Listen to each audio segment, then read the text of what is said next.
name is Grace Maddrell, and I'm a teenage writer, climate and equality advocate from England. I compiled Tomorrow is Too Late, which is due to be released on the 30th of September 2021. This book collects essays and testimonials of activism, hope, and the impacts of the climate crisis from youth advocates and activists all over the world. Each essay is a unique piece of writing by young people who wish to share their stories and their advice with the reader. My idea for this book came from a similar book, which was about youth female activists from across the world for all sorts of causes. I decided to do my own project focusing specifically on climate activists and to also open it up to youth of all genders. I started this book with a Twitter post in November 2019 at the age of 14. The response was incredible, and it got me to where I am today, where this book is in my hands. I compiled this book because I thought it was a good way to use my voice to help boost the voices of other youth activists and advocates from across the world. Too often, young people, especially those from frontline communities, are ignored on important world issues, even though we are often the most affected by them. In frontline communities, many people are facing the impacts of the climate crisis right now, and their voices, especially the voices of their young people, are being ignored. And even in the privileged parts of the world where we are lucky enough to not face these impacts as severely or to not be facing them right now, we will be the ones who are likeliest to have to deal with them in the future. That is why it is vital that adults and leaders listen to young people on issues like the climate crisis, and in all the issues which are connected to it. Because the climate crisis is not separate from many of the other things we are facing today. It is a product of inequality, colonialism, racism, and capitalism, and our society which fundamentally values money and power and certain lives above others. I hope that the voices of powerful young people like those included in Tomorrow is Too Late can help change this culture and this toxic society around. But we can't do it alone, which is why I hope this book will inspire the readers to act as well, in whatever way you can, even if it's just by sharing the voices of advocates and activists on social media. Everyone can make a difference in this if we all come together to work for change. I hope that by reading the words of the youth included in Tomorrow is Too Late, you might be inspired to act if you're not acting already. And I hope that if you are, they will help show you that you are not alone in this fight. It's the drops that make up the ocean, so never think that your voice doesn't matter. I hope this book will show you that it does and inspire you to join these youth in their fight for a better world. My name is Maddie, I'm 19 and I currently live in the northwest of England. England is one of the richest countries in the world, and it's easy to see how privileged we are because of this.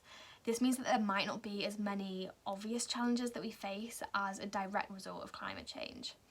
However, we have recently seen more extreme weather conditions, such as the severe flooding in London just last month, which did actually come after a week of record-breaking high temperatures across England. But living here, we are often oblivious to these same disasters that are happening all over the world, which usually impact those communities much more drastically than what we've seen here. Therefore, I think it's so important that our government uses its powerful position to become a leader in tackling climate change. We need to be driving down our own emissions, but also be helping countries all over the world who are already feeling the effects of the climate crisis at full force. After all, these marginalised communities statistically contribute the least to climate change, but are the ones who feel the worst consequences because of it. COP26 is being hosted by the UK this year, and I would love to see us take a leading role in the drastic action that's necessary to prevent the irreversible consequences of the climate crisis. The UN's most recent climate report is the starkest warning that we've seen so far. Our government needs to stop making empty promises and actually do something before it's too late. Hallo, wir sind die Kletterkinder. Seit mehr als 2 Jahren gehen wir mit euch auf die Straße oder klettern irgendwo über euch und hängen Banner auf. Und was ist passiert? Nichts. Nur leere Versprechen.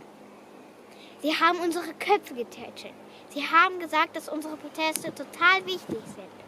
Und dann haben sie einfach genauso weitergemacht wie vorher. Haben Sie nicht geschnallt, wie tief wir in der Scheiße stecken? Verstehen Sie nicht, was der Weltklimarat mit Zivilisationskollaps meint?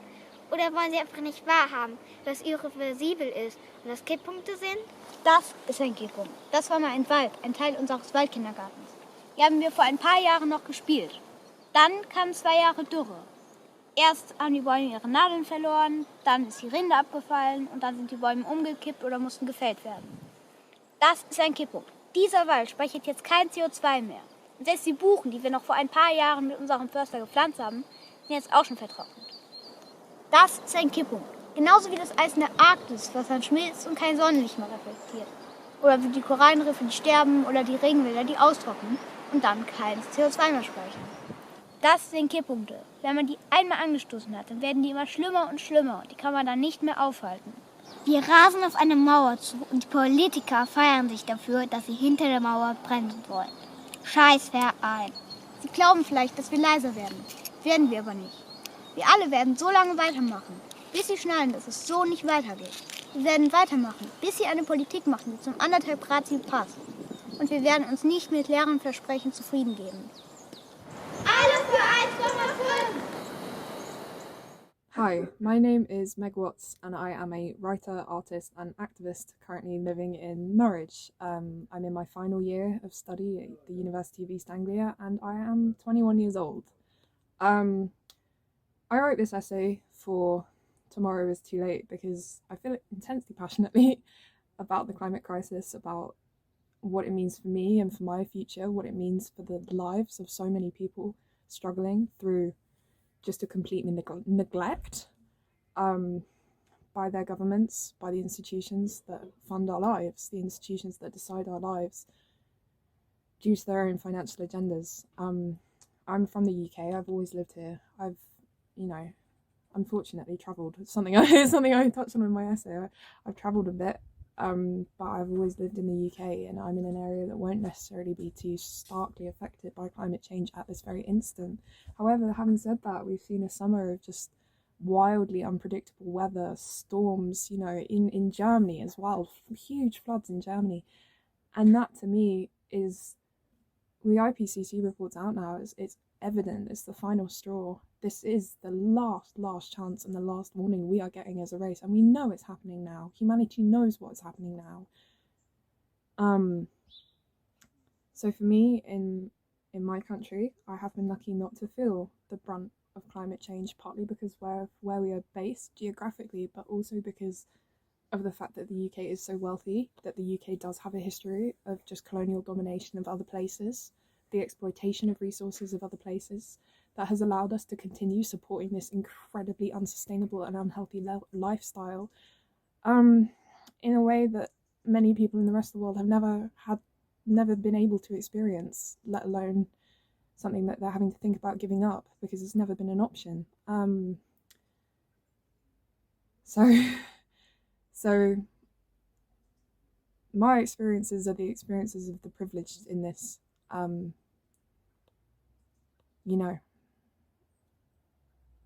I've seen coastal erosion.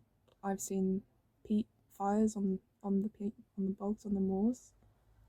I've seen flash floods. I've seen a huge decline in biodiversity even over my lifetime, over the last 21 years. I'm at a point now where I know that I won't have biological children. I know that's not something that I want to do because of the cost of the planet and the cost to other people.